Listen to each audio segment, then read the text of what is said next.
We accept the reality of the world with which we're presented. It's as simple as that. We no longer live in a world of nations and ideologies, Mr. Beale. The world is a business, Mr. Beale. Go on without me. Just go. A good soldier never leaves a man behind. Because I wouldn't give you 2 cents for all your fancy rules if behind them they didn't have a little bit of plain, ordinary, everyday kindness. Life, finds a way. Welcome to Silver Screen Biases, where we dig into a critically acclaimed movie and evaluate the truth claims within it. I'm Nelson. This is Jeff. This week, The Exorcist. That's right. 1973. Who directed this? William Wilberforce. Friedkin. Friedkin. Friedkin. I don't think it's Fredkin. I think it's Okay. Friedkin. Was that the writer or the director? That was the director. The writer was William Peter Blatty. Yeah. Written for the screen. He did both the novelization and the screenplay. Correct. Yes. Yeah, and the novelization a couple years before, and it was based off of an actual a diary of a priest who had performed an exorcist on a young boy, wasn't it? Yeah, Roland Doe, which was like a John Doe for a boy. Roland Doe in 1940s. Well, there you go. Yeah. What'd you think? Initial reaction is that this movie is wildly overrated. I disagree, Nelson. Oh, okay. So I can see why it's got a fan base. Yeah.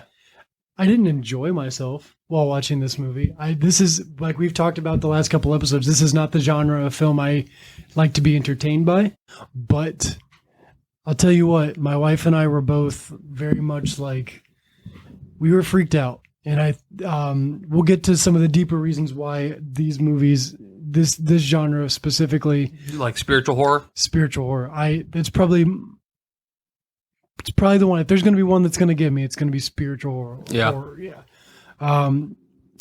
Yeah. I was freaked out. Like we had to watch a sitcom afterwards after we watched it, just because we watched it last night. Yeah. Before we recorded this, and yeah, we kind of had to clear our heads after watching, because it is freaky. I watched about half of it last night, and it was just like, I don't know, I was processing a lot of information. I didn't feel like it was heavy, just that like I was very focused and I was tired, so I was like, I gotta give it a break.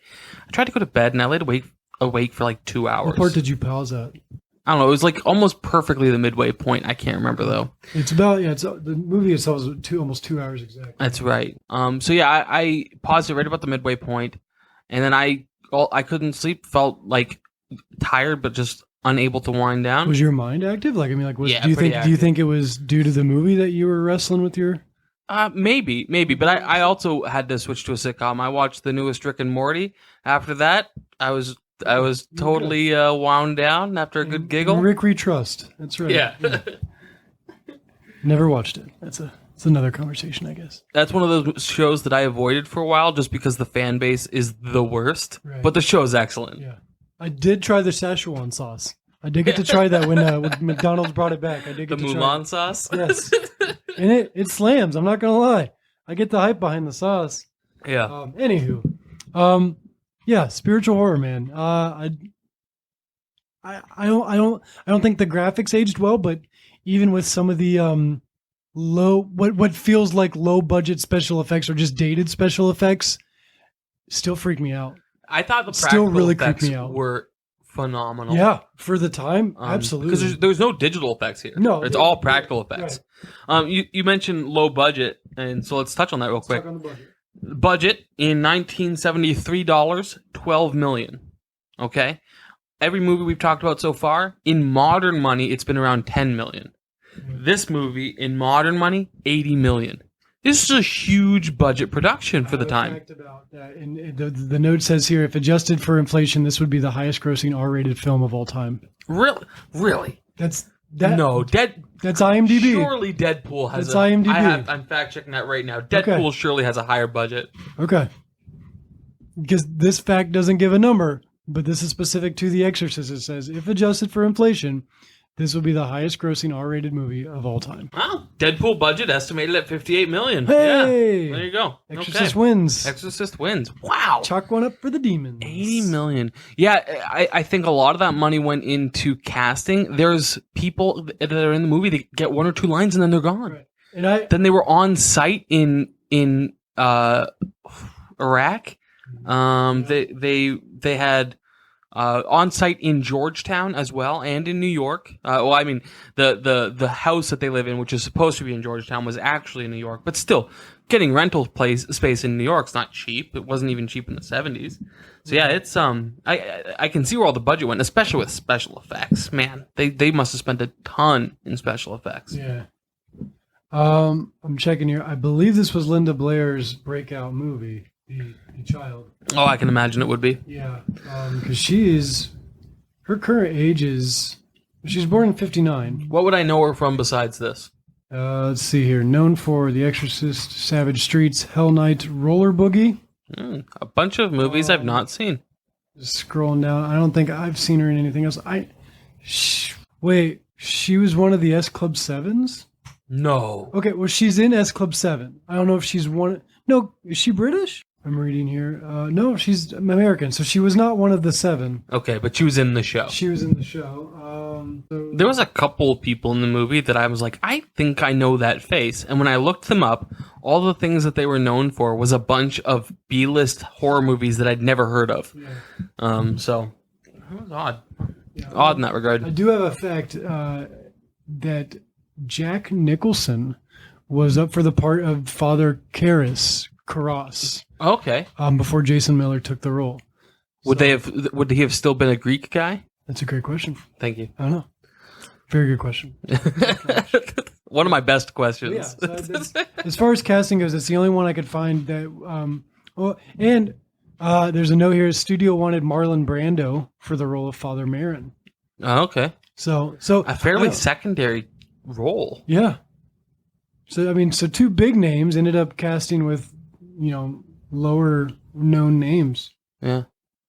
Okay, let's I got a question for you. Lay it on me. What was, in your opinion, your not necessarily the strongest or weakest point of the movie, but the part of the movie that you enjoyed most and least? Okay. Well, there's going to be two different parts. Of course. If my math serves me right. So my least favorite part was the beginning.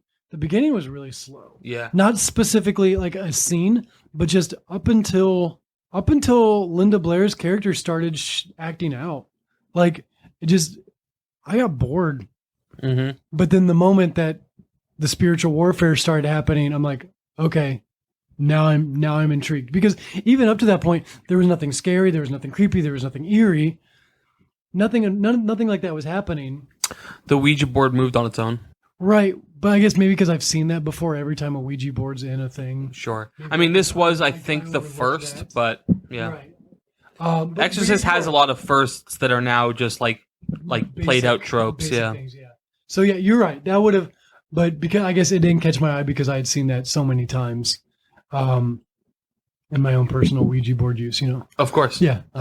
Every Thursday. Captain Howdy. Yeah. I don't get that reference. What? I don't get that reference. That was the name of the person she was speaking with through the Ouija board. Oh. Captain Howdy. And when she goes to see the first psychiatrist, he says, "Is Captain Howdy in there? Can I speak to him now?" Well, there you go. Well, I blacked out, I guess, for that moment. Well, okay. You only hear Captain Howdy referenced twice in the movie. Okay. But that's, like, the insinuation is that the Ouija board is the way that, like, that opened the door to her possession. And so was there a connection between the necklace and that little archaeological figure? Because, like, it started with those things and it ended with those things. Yeah. Like, was it the Ouija board that invited the demon in, or was it with the necklace? Well, like, I couldn't figure out how she got possessed. Yeah. Okay. So, and I don't know if we're supposed to, but like that was my biggest question of like, what did she do wrong? So I'm not Catholic. Okay. So I might get some of the terminology wrong here. That's fair. when Same you're here. I'm also coming of age in the Catholic Church, you have a process called confirmation, where you have to recite the catechisms to show that you're a sufficiently devout Catholic. And usually upon confirmation, you're given what's called a medallion, also sometimes called a Catholic gold. And it usually pressed into it somewhere is a veneration of one of the saints. My Latin's not great, but I understood Sanctus Josephus right away. So that's Saint Joseph, Jesus' father. And I started Googling feverishly, trying to figure out what is this going to be a setup for? What is Joseph represent in the Catholic pantheon of saints? I'm sorry if I offended anybody with that term. And so I couldn't find any connections right away because basically, from what I can tell, it looks like he was one of the first saints in the Catholic Church. So he's tied to just about everything. However, we later find out that because it's Georgetown, these are Jesuit priests. The Jesuit order of priests is particularly focused on academics, and their patron saint is Saint Joseph. So Father Marin at the archaeological dig, he's a Jesuit priest, and he happens upon a medallion of Saint Joseph. So for him, it has personal, profound significance. So I thought that was interesting. The little demon sculpture, however, I have no idea how that ties to the plot in any way. Did not make sense to me. It has to have in some way, because towards the end of the movie, when they're trying to exorcise the demons, we see Reagan kind of stand up, and in front of her is the statue that Father Marin was looking at in Iraq, in his last scene in Iraq. But it's never told to us when that crossover happened. Now, the detective found something in the grass, and it looked like a little rock sculpture. I thought was it that? It looked like the demon figure. Okay. With no explanation in the movie of how it got there. No. That's a little disappointing. Well, it was from the guy dying. It was because a guy died in that spot. The first guy. The and then so the detective was there looking at the steps and found it in that little patch of grass. So the drunk director. Yeah. Burke. So there were some lines I could not connect with this movie. Yeah. I guess that's part of the mystery of it. Sure. Well, whether intentional or not, it was right. a mystery. But whether it's a well-crafted mystery or poor writing, we'll never know. Yeah, so as far as what was relevant to that, I agree. That was probably, for me, the least interesting part of the movie. I kept waiting for something to happen. I was hoping for some kind of Indiana Jones and the Lost Ark type.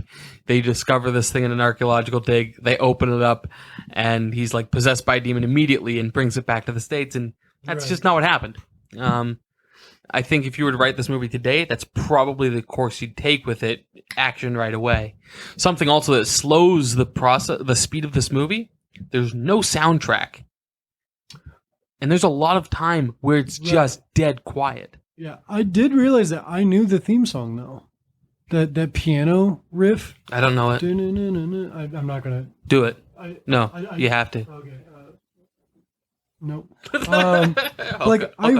As soon as that started playing, I was like, I've heard this before. Is it the one that played right as the end credits rolled? And I recognize that. Different times. Okay. Yeah. I didn't hear it. I didn't notice it during the movie, but I definitely noticed it right as the end credits. So I agree. My least favorite part, the part that I could have done without, was the first 15 minutes. My favorite part is right at the end, where a 40-year-old boxer tackles a 12-year-old girl off a bed and punches her in the head repeatedly. Yeah. I really appreciated that. That's some quality art. See, my favorite part would have been... We've all been there. Yeah. Who hasn't? My favorite part... what would I... it's going to have to be when she spins her head around. Yeah. So interestingly about that, the screenwriter... who wrote the book based off of the diaries of the priests and nuns who were there for the exorcism of Roland Doe. Mm-hmm. He wrote the book based off of their firsthand accounts. And so he's been asked, how factual do you think these firsthand accounts are? And he's like, well, I pretty much kept, except for changing the name, the age, and gender of the person. It's all pretty much exactly how it played out. Right. And so he's also been asked, is there anything there that you don't believe? And he's like, I really question whether or not his head spun around. So that's apparently based off of actual first-hand accounts. Yeah, I mean, I had some biological questions about that too, because how did she survive? Like, Maybe she's part owl. possibly. Like, and okay, the guy that fell down the steps, Yeah. the first guy, they said his head was turned all the way around Yeah. and died. Yeah. So does that mean he was possessed too? I think the Like, implication what are we is that... supposed to, from the So- movie guy? Like, Well, okay, maybe. because they said his head was turned all the way around. Maybe that explains something. So maybe... Let's figure this out. Okay, so Come along as we the statuette was found at the base of the stairs. where the guy died. Where the whose guy head's had died. Whose head was turned around. So maybe he spun his own head around and jumped out the window, taking the statue with him, but the demons left him and went into her.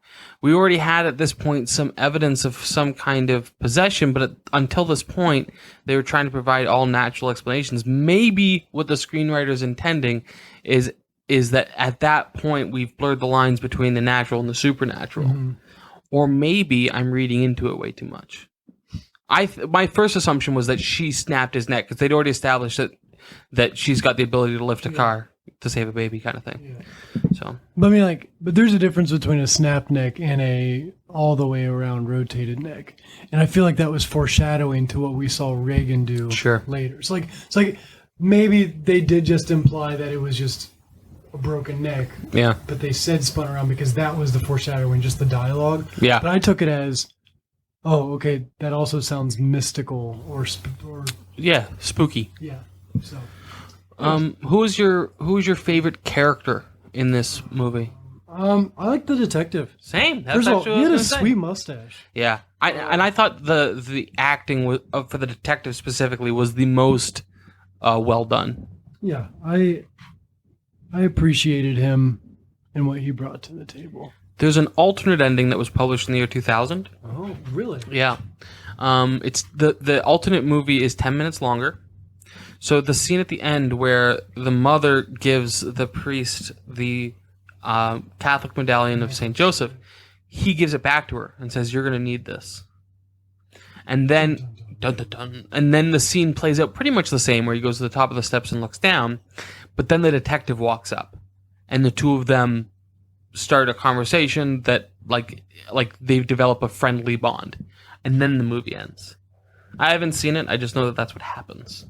And I'm curious if they already knew they were doing a second one when they had the alternate ending, like if that sets up the second movie, because there is a Maybe. second movie. I don't know anything about it except the fact that Linda Blair's in that one as well. Oh, interesting. I don't know if it's a flashback. I don't know if I don't know anything Sure. about the second one, but there is a second one. So I'm curious if they already knew. And the second one came out in 1977. Heretic. Interesting. And Linda Blair's in it. So thank goodness it's not in the top 250. Yeah. We don't have to watch that one. Is this a movie you'd come back to? The one we just watched, or would I go back in the series and watch the other one? The one you just watched. Would you rewatch Exorcist? I would watch it before I watched A Clockwork Orange, but I don't know. This one bothered me in a different way. Sure. Because of the spiritual aspects, which I have a feeling we'll get into later Of in this course. conversation. So like I struggled with just, yeah. So it definitely does. I don't like movies, but I don't like the way I feel at the end. Like if I don't feel better about myself after watching it, or I feel this, like I don't like ending a movie and feeling worse. And I feel like this movie is one of those ones where I'm like, feel weird after watching this. It's like, I wouldn't, so I guess to answer your question, I probably wouldn't watch this again on my own fruition. Yeah. But I didn't hate it for what it was. And I understand why it's got the following it does. Yeah. I think a lot like Star Wars: A New Hope. If you've become an adult without having seen a Star Wars production, and you start with A New Hope, it's not good. Right. But it represents so much, as like not just like in the zeitgeist of Star Wars, but what it did for cinema on the whole. And I think that this movie has a similar place in that it establishes so many things that have become tropes. Right. And so it's like I understand why people might put it in the top 250 for that, like as an important film, but I wouldn't put it in like all-time greatest kind of thing. Yeah. No, I agree. I don't. I mean, here's the thing. I wouldn't put it in my top 250, but I understand why it's in the global top 250. Yeah. Like, yeah, I would say this is. I enjoyed this way more than I did Alien in the full package. Like, Yeah. for what it was, I was like, yeah, this one makes sense in the top 250. Yeah. Alien still doesn't make sense to me why it's in the top 250. Yeah. Listen to that episode if you haven't.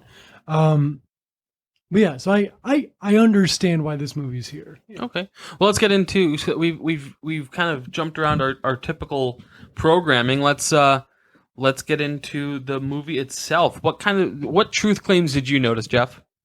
Oh man, you may actually have the dialogue. You're good with this stuff, so you may know what I'm about to say. But in the scene where they're filming, the scene within the movie where they're filming a scene movie for the movie. Yeah. I did write that. The dialogue Uh-huh. in that I don't have it quoted, and I'm not even about to tell you what. Do you want me to? I have it Can written you down say here. it? Can you say what it is? Yeah, she says if you want to affect change, so if you want to affect any change, you have to do it within the system. Yes. And then That- later, when asked how was it, she describes the movie as a Disney version of the Ho Chi Minh story. Which I'm not familiar with the Ho Chi Minh story, so that specific line didn't ring a bell with me. Sure, that line for 1973, everybody would have known what she meant. Okay. Ho Chi Minh was the populist leader of Vietnam who was a communist. Oh, And basically, so she sees her character in this movie as a very communist person, or a sanitized version of communism. So that's fairly indicative of the times. So that line, that was the first thing in the movie chronologically that I was like, okay, we're going to talk about this. Yeah. Say the quote one more time. If you want to affect any change, you have to do it within the system. So before we even talk about what that means, do you agree? Wasn't prepared for this question. Well, I'm stumped. That's it, folks. See you tomorrow. We'll be back in 2 weeks. Yeah.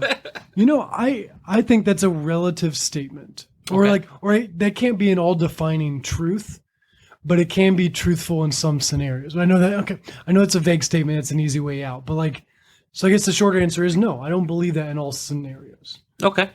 But in some scenarios, I think that is a valuable truth or a valuable. Do you think it's more often true than it's false? Yes, even when it shouldn't be. I do believe that rule falls into play, I think, a lot more, even when it shouldn't, but it does almost kind of like a natural or unnatural type of law that's happening. Sure. If that makes sense. Yeah. So you're increasingly familiar with my biases. The audience got a heavy dose of it a couple weeks ago. For me, this rings very empty. Okay. Just Not true. okay. Not true. Okay. I mean, all right. Founding fathers, Yeah. right? Did they, when they decided, hey, we don't want to be part of the Kingdom of Britain anymore, the Empire of Britain, did they follow the system? No, but they ended up creating a system and then essentially. Right. It's like I can go on and on about the sins of the founding fathers, but they didn't follow it. Right. They made one. They saw injustice, and so they subverted the system. Abraham Lincoln saw injustice, so he subverted the system. Right. The Southerners, okay, not all slave owners, just the Southerners at all, Correct. also saw an injustice, so they subverted the system. I think subverting the system is a very powerful way to affect change. What's his name? Benedict Cumberbatch. Close, but no. So Henry David Thoreau. Oh yeah. He wrote. He wrote extensively about civil disobedience. This idea that if there's a law or a systemic thing that you see as unjust, knowingly violate it. But it's important to accept the punishment that comes with violating it. There's a nobility that comes with that's more effective at affecting change than following the system. So a really good example of it, right? I don't believe that the government is should be able to regulate what you put into your body. Okay? And with that, for the majority of U.S. history, marijuana has been illegal. Now, the way that we've changed that in a lot of states has really not been so much by following the system.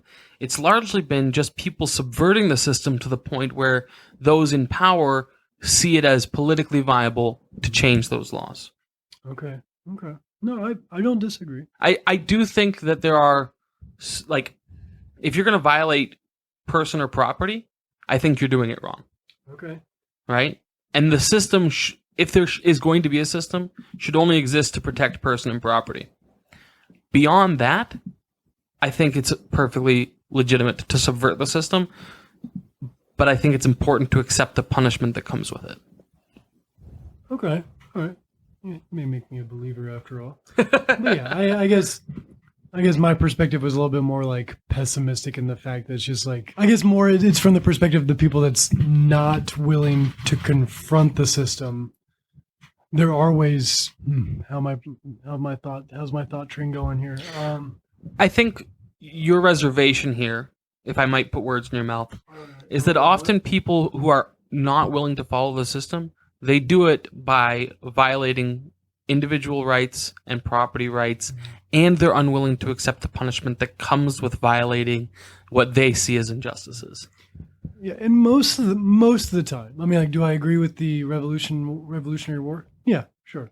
Do I agree with some other rebellions? Absolutely, sure. But in other times, I feel like when people are trying to make a statement, they end up making just a fool of themselves when trying to do so. So I feel like the better response should have been, now's not the time, buddy. Continue moving with the way things are going. The time will present. So, like you see some of these revolutions that are great. Like, yes, I support these movements. Yes. But then there's these other ones where just like, what are you doing? To push back on that? Yeah, absolutely. A lot of people look back at Jefferson and say, well, Jefferson was a slave owner. And he was born onto a pillow held by a slave, died on a pillow held by a slave. His entire life he owned slaves. And that's true. Yeah. Absolutely true. It's also true, though... relations with us. And had relations with several slaves. It's also true that throughout his lifetime, he fought to end slavery in America, and that he had an incredible amount of debt that he inherited. And at the time, the only way to get rid of that debt... The only way to claim bankruptcy is to sell all of his possessions first, and that would include the people that he technically owned. And he knew, hey, I take care of these people really well, and I can't guarantee that the next person will. So he chose to stay in debt rather than do it. So it becomes complicated, right? If he had chose to subvert the law, I think that would have been far more effective, and we would remember him a little bit better than we do. Because he chose a more temperate approach, I think... He's seen as a weak... Well, not just as a weak person. A lot of people have very legitimate reasons to see him as a bad person. Yeah. Yeah. Okay. All right. I got you. Okay. As I can't remember who it is. I think Churchill said it. All that's needed for evil to grow is for weak men to do nothing, or good men to do nothing. Right.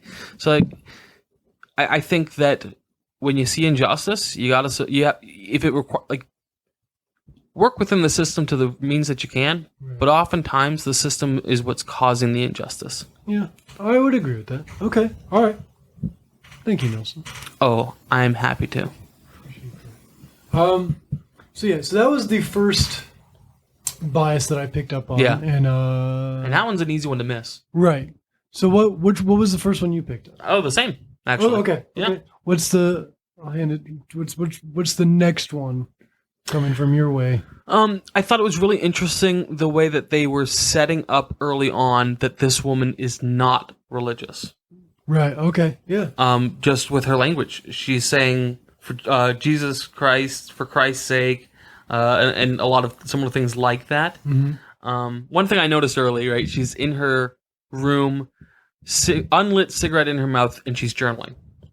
And I was trying to think, given the year, 1973, are the filmmakers trying to communicate to us that she's a bad person because she smokes?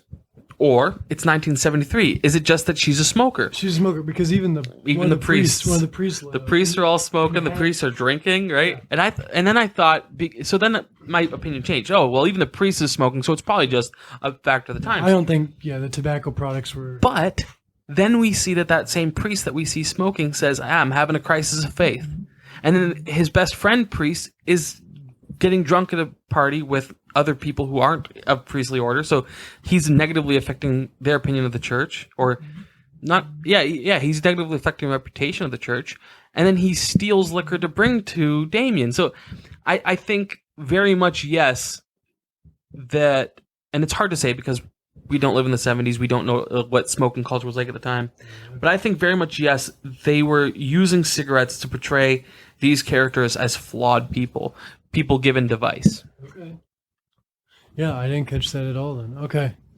Yeah, I did pick up on the fact that they were establishing the main cast as non-religious. Yeah. Secular. Protestant. Yeah, just not even Catholic, but just faith at all and stuff. And definitely her language conveyed the antithesis of someone who would have a sacredness to those words, the name of Jesus Christ and stuff like that. So yeah, I did pick up on that early on. Mm-hmm. Within that conversation though, I appreciated how though she was the first one to be ready to admit she needed an exorcist. Yeah.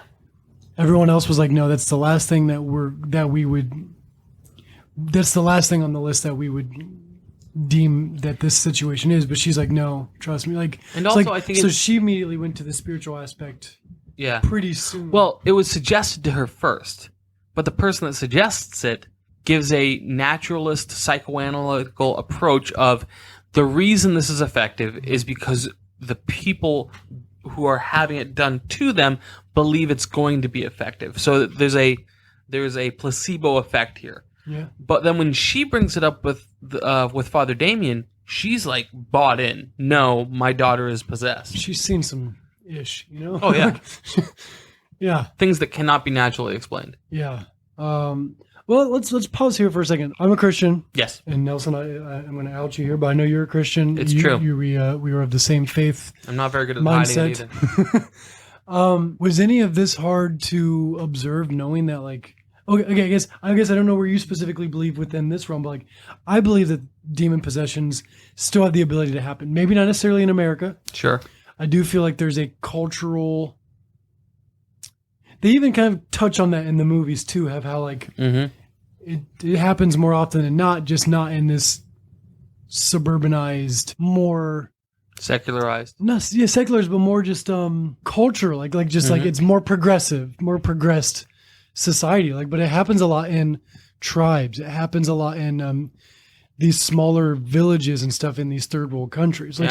So was any of this content of the spiritual aspect of it, did any of it hit you in any way where it was hard to stomach, or have you experienced any of this type of spiritual warfare? Now, maybe not necessarily personally, but I know you've spent some time out of countries. Yeah. I'm not getting so what Jeff's specifically referring to is that I spend a good deal of time doing missions work in third world countries. I have seen stuff like this. Sometimes and I'm a pretty naturally skeptical person. Right. So actually the first time I saw this was with a friend of mine who was also a missionary, who was having a big internal struggle about his sexuality. And the way that kind of manifested is he got distant for a while, got really quiet for a while, then got weirdly crazy guy on the street corner preaching kind of behavior. And then one day and this was over the course of about a week, one day just kind of snapped. And I remember walking into it, him and I shared the same room. There's 20 of us in that room. It was a bunkhouse. And I had to pin him down. Me and 3 guys had to pin him down. And he's a skinny guy fighting off 4 big guys. and he was trying to bite us, trying to claw at us. At one point, he broke free and tried to drink from the urinal. He smashed the urinal with his fists, and his hands are bleeding. He tries to cut himself. So, like, I've seen stuff like this that, like, I've seen this. Would you deem that spiritual or more of a psychotic break type we, thing? Or we, is there a we, correlation? what we did is we tied him up and we took him to the hospital. Mm-hmm. We took him to a mental hospital. That's not the politically correct term for it, but that's what it was. And he was discharged a few weeks later and sent home. And he came to visit a few months later, very heavily sedated. And to my knowledge, I don't know how he's doing today, but because this is about 10 years ago now, over 10 years ago now. But the last I'd heard, and that was a couple of years after the fact, he was still very heavily sedated. So, you know, was what he experienced demonic possession? I don't know. I know that it looked like all of the tropes of demonic possession, right. And I know that he's likely also familiar with those tropes. So from a purely skeptical standpoint, he could have been feeling like this struggle inside of himself was a demonic struggle, and his subconscious projected it using all the tropes of demonic possession from TV and movies. So to answer your question of do I think this is real? This stuff is real? I think this stuff is real because we see it outlined in Scripture. Mm-hmm. In spiritual warfare, I mean, not necessarily possessions, but like spiritual warfare is absolutely a real thing. In my belief, a real thing. Like and I feel like I see stuff like that daily or weekly. Yeah, where I see the presence of like good versus evil, like you know, not just politics, not just selective. Like I said, he had smashed a urinal. I misremembered. He smashed a mirror and tried to cut himself with it. So, but yeah, I had to clarify that. So yeah, I'd say that I believe it's real because Scripture tells us it's real. I believe Scripture to be authoritative, right? So absolutely. I don't think it's common. No. I don't think it was common back in Bible times. Exactly. Because what we have for Jesus' life, the account of Jesus' life is the span of 3 years. Right. Okay? And in that span of 3 years, how many possessions did he exercise? Yeah, so as far as I'm familiar with, there's only 2 times, right? Mary Magdalene, where Jesus cast out 7 demons, and then the man who was living out in the wilderness, who was possessed by several demons, or many, right? We are legion, for we are many, and Jesus cast them into pigs. They run up a cliff and die. And because of that, I think it's very uncommon, right?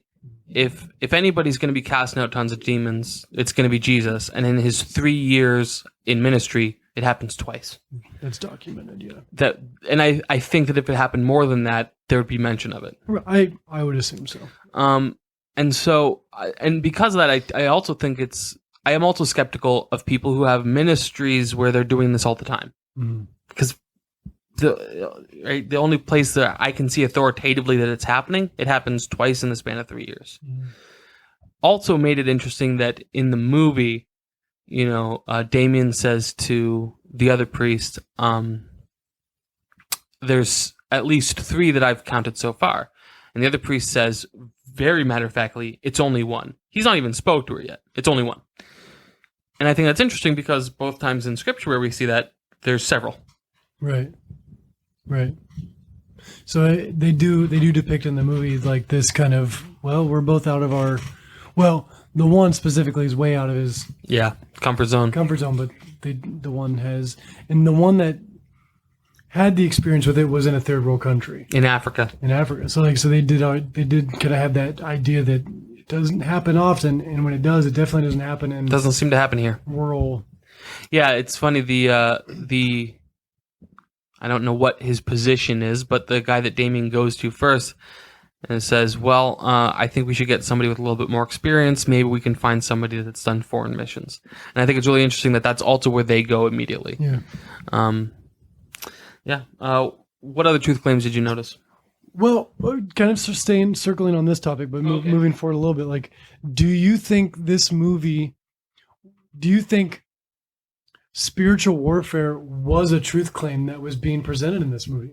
Do you think one of the messages that they were trying to establish in this movie was that this is real? Or do you think they were doing it just for a spine-chilling, scary experience?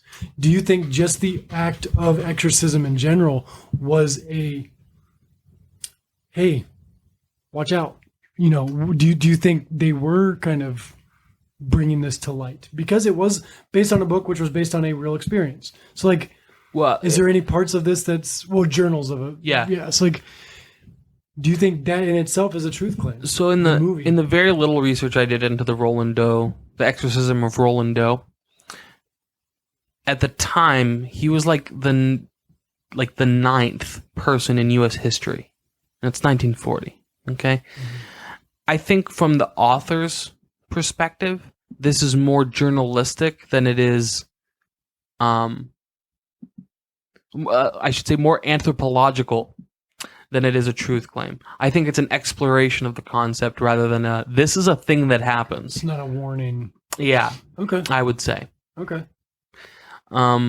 It did make me scoff a little bit because 10 years later from the making of this movie is 1983. Actually, no, I got this wrong. 2 years later after the making of this movie, Dungeons and Dragons comes out. And 10 years after that is when we have the Satanic Panic, where people think that, like, Dale Chick writes his Chick track, The Dark Tower, where a girl becomes demonically possessed because she's playing Dungeons and Dragons. And we see that... You're talking about Stranger Things. Yeah. No, I know what you're talking Stranger about. Things is exploring that a lot, for Right, sure. right. But I think it's really interesting that we have that same exploration of that idea with the Ouija board, right? We have a girl playing with a Ouija board, and that opens her up to that opens her up to demonic possession. At this point, Ouija boards had been in commercial production for over 100 years. So I don't know, I feel like the moral panic of Ouija boards by this point should have already faded. Moral panics usually last like 10 to 15 years at most. Mm-hmm. I don't know, I thought it was a little cliche to do that, but I'm sure it was probably not cliche at the time. Mm-hmm. When do you know when the Ouija board was invented? Or Yeah, 1840. 1840. Okay, so wow, it predates the Civil War. Yeah, I think it was 1840. I remember looking it up and thinking, oh wow, that's way older than I thought. Yeah, it's been in commercial production for like 200 years or something like that. Wow, that's fascinating. I've actually never seen one in real life. You can buy them at Target, like they're like, because it's a cheap toy, and the way Do you believe that there's a spiritual force behind it? Do you think that it's an actual conduit for the spiritual world? Yeah, like that specific game, whether they're making it by the hundreds or dozens or like. Yeah. Do you think it's just as there's kosher food that's being blessed? Do you think the Ouija boards are being made in a way where they are designed to? So I think my opinion on it is, well, first disclaimer, if you are a religious person and you feel any amount of conviction on these things, pay attention to that. Yes, absolutely. 100%. Because even if you're wrong and it is entirely harmless, you've really not sacrificed anything by not doing that. Right. Okay? My mom was skeptical of Harry Potter. I never read it as a kid.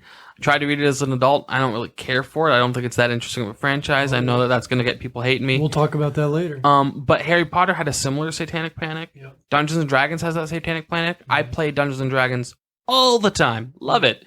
But I know for some people, they're like, no, this makes me uncomfortable. And I'm like, pay attention to that. If this makes you uncomfortable, don't do it. Right.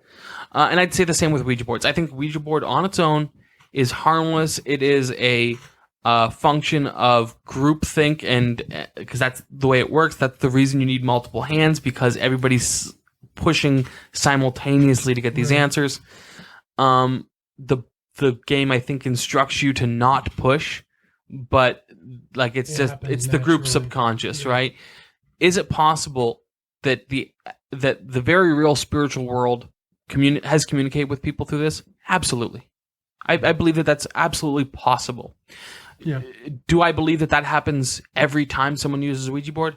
Not at all. No. Right? I have the same opinion about heavy narcotics. Right? There's people that have done nitrous and felt like they were experiencing something evil.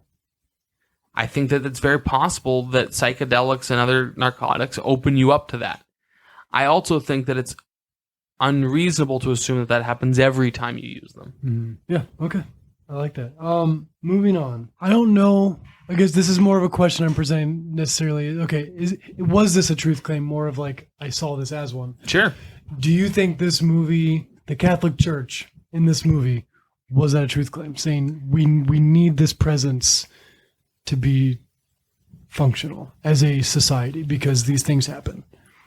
Well, I mean, The yin and the yang almost. to start with, like, because I'm Protestant, because I'm not Catholic, Right.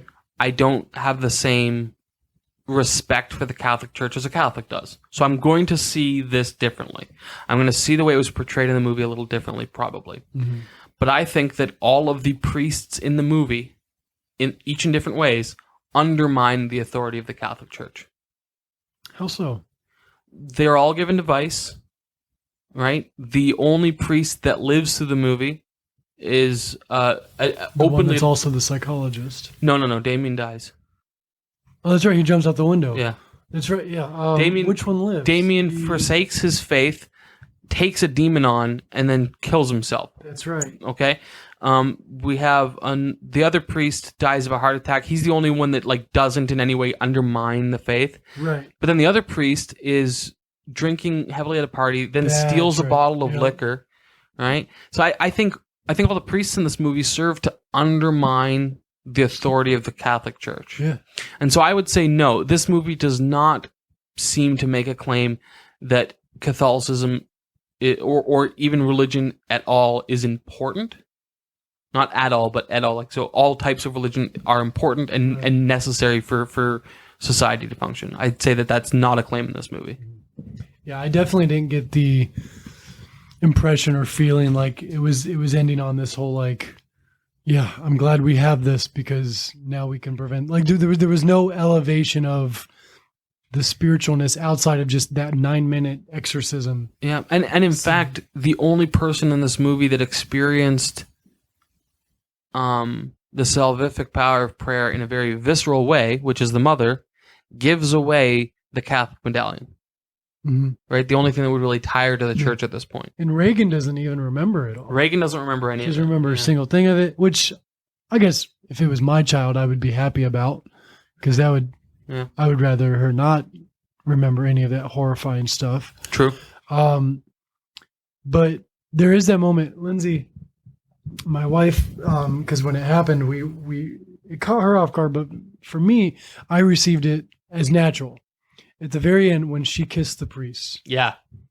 just on the cheek, just kissed on Yeah. the cheek, and then Impulsively. they're leaving. And she just stared at him, And then does it real fast. and then just like almost like a kiss goodbye, and then yeah. leave. Like, For a second, I thought she was like going to bite him. right.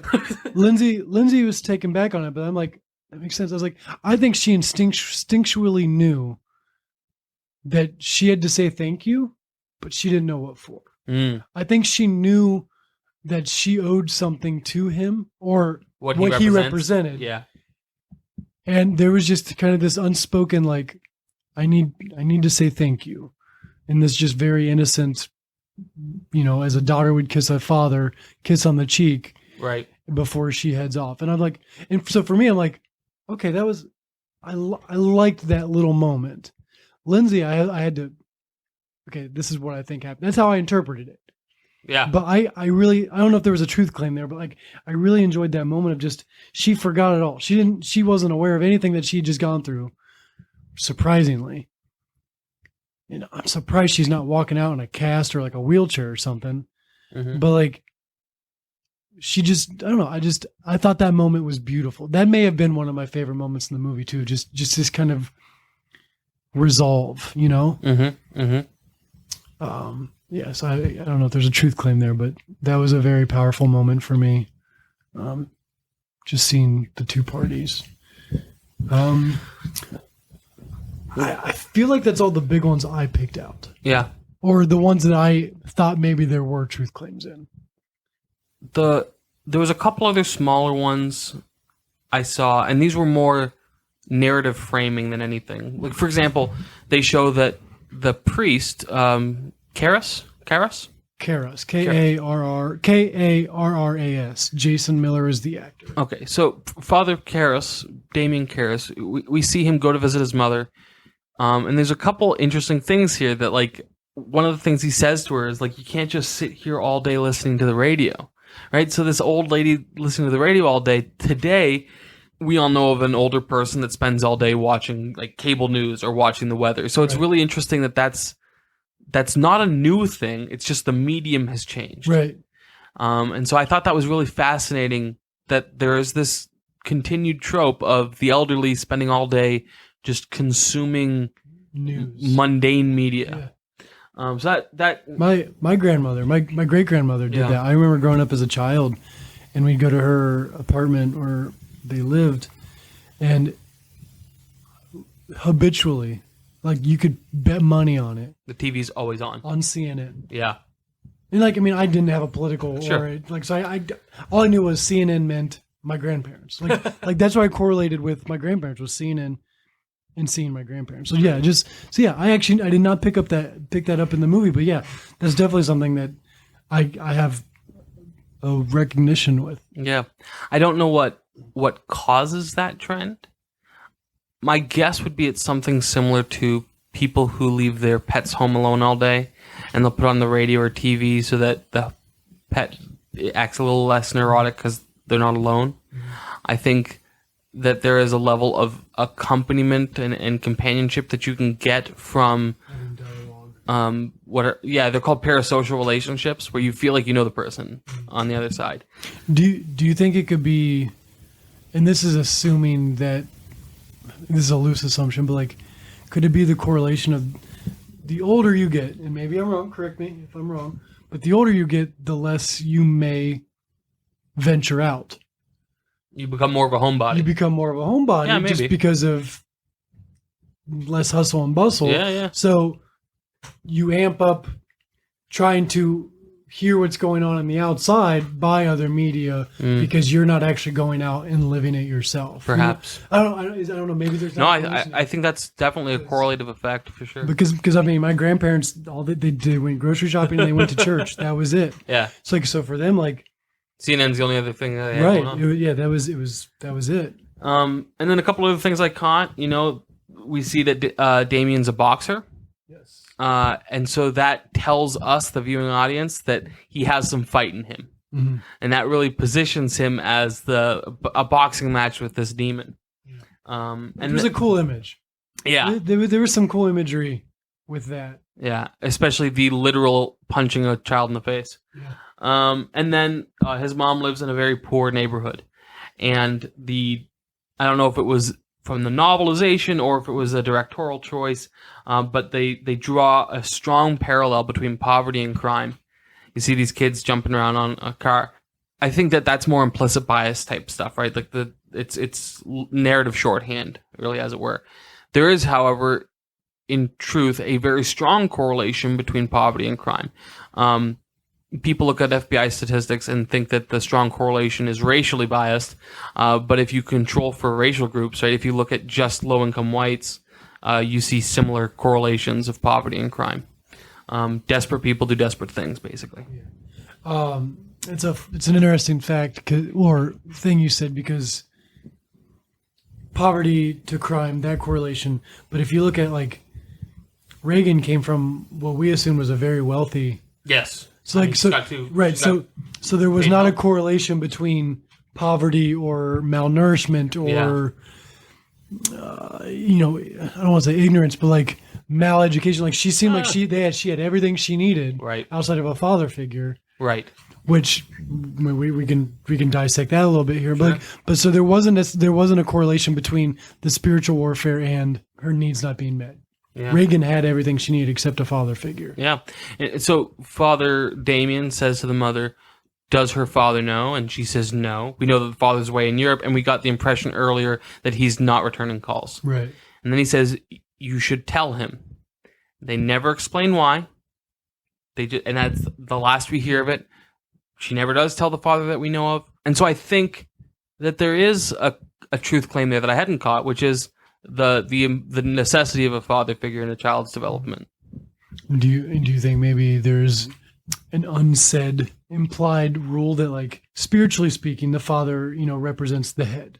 Sure. Like, let's not get into the politics about this. But spiritually and head of the household, and figuratively, the father represents the head, spiritually and the house. So, like, do you think maybe there's a correlation of the fact that there was no head of the house, quote unquote?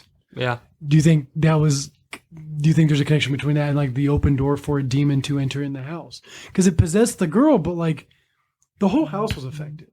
Like, the girl was possessed, but no one in that house or that was connected to the house was having a good time. Like, I don't think that was a claim being made in the movie. Okay. I think, or it wasn't like an intentional. Yeah, I don't think so. I do think it's interesting though that they took the time to talk about how the father was absent and didn't do anything with it. Right, just surface level. Yeah. So we have the one doctor says any reasonable psychiatrist would exhaust the somatic possibilities first. In reference to the mom wants to get an exorcism, and so the mom wants to go to a psychiatrist, and the doctor's saying, well, let's try medications first. And she's like, I'm done with medications. We've done everything. We've done CT scans twice. You've seen nothing. I want to get a psychiatrist involved. And he says that any reasonable psychiatrist would exhaust the somatic possibilities first. That may have been true in the 70s. I do not. In my experience, that is not true today. No. I think it swings the other way now.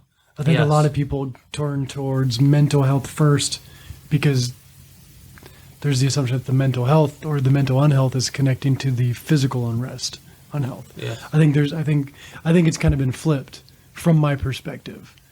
Even in my personal life, like that's the way I chose some of the things I've been dealing with in my own personal life. Is I went the mental route versus the physical route first. Right. I kind of did some stuff hand in hand. Sure. But I went the counseling, talking to my pastor type of stuff within some of the stuff that I've been working with. So yeah, I did it the opposite way that doctor talked about. Yeah. So I think that's definitely not the trend anymore, unless I misunderstood what was meant by that. But my impression is, no, that's not the case anymore. Well, and I feel like that doctor had his own bias of like... Of course. Like, I feel like I can solve this. Like, yeah. You don't need to bring someone else in. Like, so I feel like everyone that has a specialty is going to have that bias. Yes. Like, so whether it's medical, whether it's mental health, whether it's mechanical engineering, whether it's fishing, like, I feel like if you have a specialty, you're always going to try to assume that, no, we can figure this out within my specialty. Yes. If it's in the same category of material. Yeah, I think that's an interesting observation. It may not have even been an intentional one on the part of the writing and directing, but yes, any specialist is going to see their own specialty as being the best tool for the job. To paraphrase it into working man's terms, when the only tool you have is a hammer, every problem looks like a nail. Right. And it is to compare though the physical doctor, the neurological doctor, whatever it was. He was very interested in continuing to do testing, but on the spiritual side of things, the priest was not interested at first going down the route of doing spiritual precautionary things. So he was trying to push them towards something else. Well, we knew though that I think that was largely a function of two things. Okay. One, the Jesuit orders is actually a fairly skeptical one. They take a very measured approach to things. In the Catholic Church, in order to become ordained as a saint, you have to go through this process where they have to prove a handful of miracles after your death that you were involved in and stuff. And there's a lot of skepticism involved in how things are attempted in the Catholic Church. And so I thought that was really interesting how they portrayed that, because he's incredibly skeptical. And kind of doing everything else first before he'd even consider exorcism. Yeah, that's a good point. So I for me, and what little I know of Catholicism and how they handle things, I felt that skepticism really was very honest. But we also know that at that point he was losing his faith, right? So he doesn't want the religious Right. approach. And his focus was more the psychological aspect too, because he was a psychologist. Psychiatrist. Like, so he was even a specialist within a specialist. Yes. He was a priest's inception. No, that was bad use of that movie. Sorry. Preception. You have anything else? I've got one last thing. If you've got one last thing, lay it on me, and then we can start kind of summing this up. Yeah. And this one is one that, like, this one's a very easy one to miss. But Reagan and Damien are not very common names. And so I was curious what they mean. Reagan means the king's child, and Damien means to subdue. And I feel like that there's a little bit of additional meaning pushed into this, right? Yeah. She is as a human, she's made in the image of Christ, right? And she's the king's child, right? Capital K king, this meaning God, because a lot of names have religious meanings. And then Damien is to subdue, and what is he subduing? He is subduing this demon that's possessed the king's child. And I thought that was really interesting additional meaning and context put into this movie that, like, it's almost just there for the writer, right? Because normal people don't look up name meanings. That's an interesting fact. Yeah, I think and that's the first time we've gone into names. Yeah, I don't typically look them up. No, but that's an interesting fact. I'll have to remember that for the future. Just something that especially with movies that have a lot of meanings within them. Actually, to go back just a little bit, there's only one other movie where the name of a character is particularly significant. That's Alexander Delarge. It's not Rudolph the Red-Nosed Reindeer. No, Rudolph. Alexander Delarge in A Clockwork Orange. Delarge means the large. In the book, he had no last name, but he called himself Alexander the Large as a self-given title. So in the movie, they made his last name Delarge. Yeah. That's fun. Still hate the movie. Honestly, I have not yet watched it a third time, but it's growing on me. Are you serious? Yeah. Wow. This podcast, 17 episodes in, we're going to still be talking about that movie. And there was so much we could have talked about as well, right? That episode could have been easily 4 times longer. Right. Well, okay. Some final questions here. Would you recommend this film?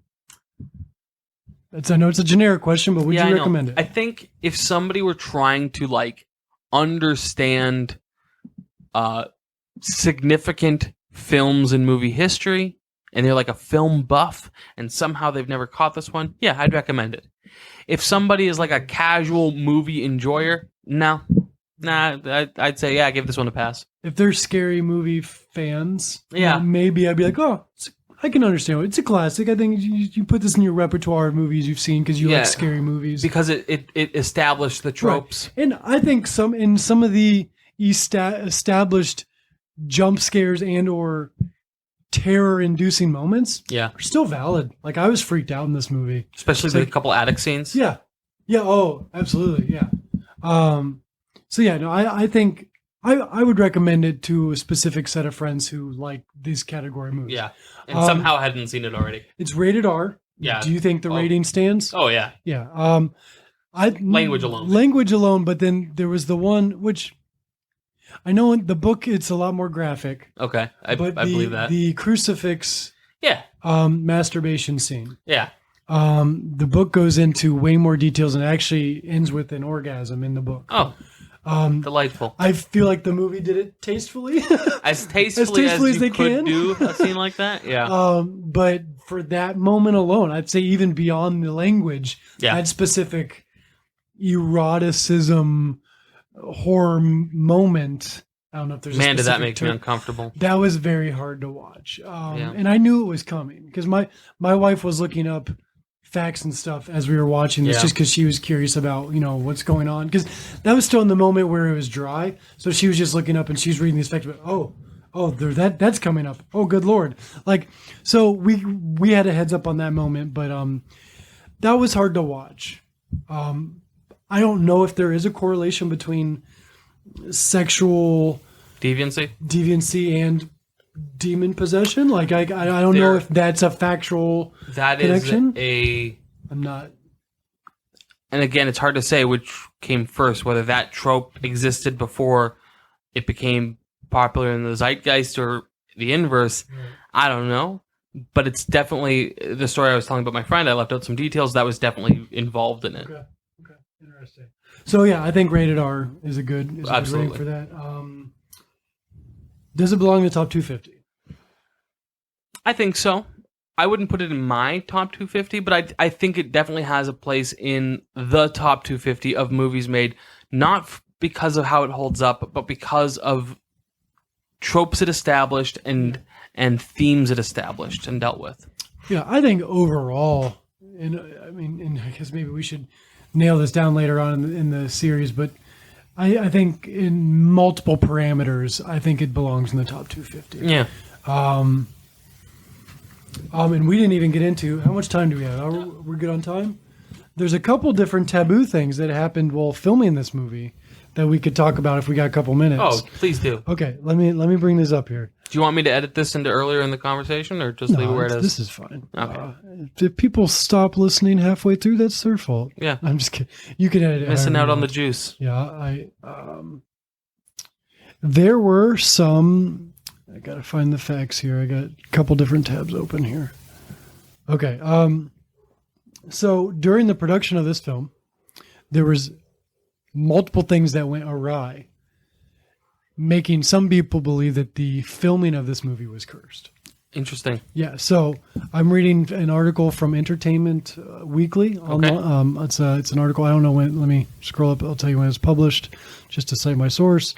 Oh, it was updated July 10th, 2022. So Interesting.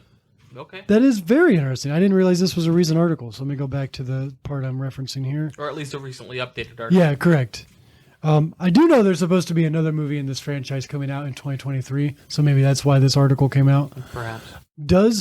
So the question is, does Friedkin think the set was cursed? Ellen Burstyn, who played Chris McNeil, the mom, wrenched her back while filming this movie. Okay. Max von Sydow's brother, so Max von Sydow played Father Lancaster Marin. Okay. His brother died on the actor's first day of shooting.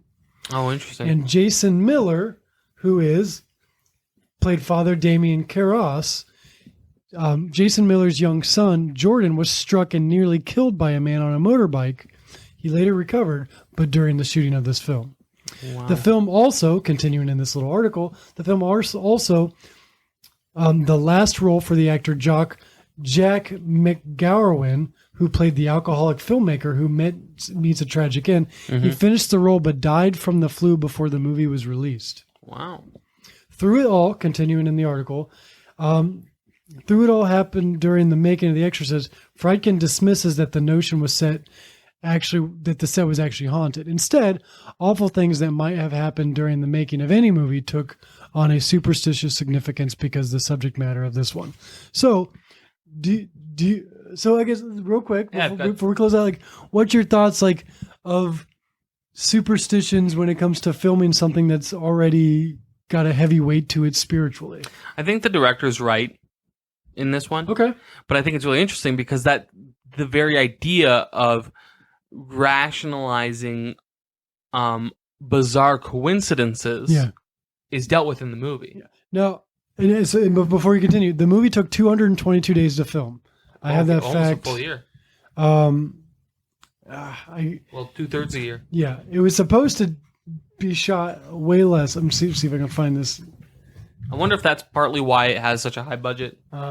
The original shooting schedule was for 85 days, but filming in America lasted for 224 days. Wow. So filming in America. So that wasn't even the Iraq scenes. Right.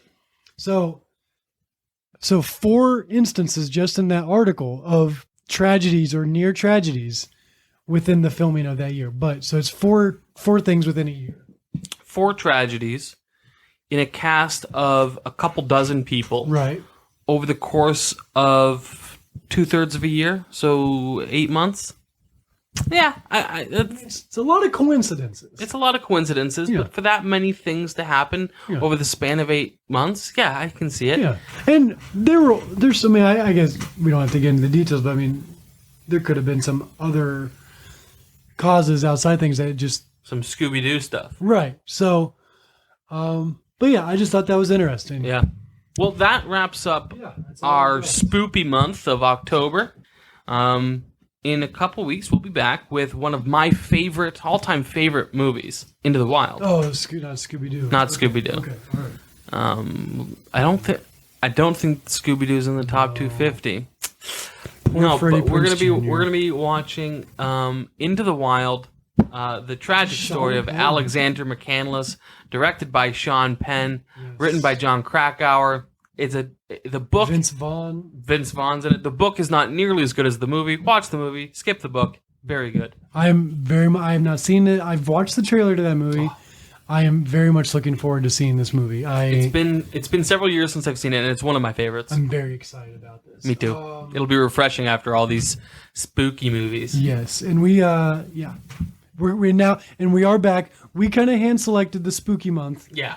But so now we're back to these movies being auto-generated. Yeah, just randomly selected from the top 250. Correct. We've got some holiday specials coming up that we did choose specifically, but for the most part, these will be randomly selected. Yes. Thank you for listening, and as always, please comment, react, give us your opinions, tell us where we're wrong. Yeah, tell find us on Facebook, tell us if you agree Twitter, with us. Instagram. And if you like us, support us. Yep. Subscribe, give us positive reviews. That really helps. And join the conversation. And, please just don't keep it the two of us. Yeah. We'd love for you to join in. Tell us why we're wrong. Yes.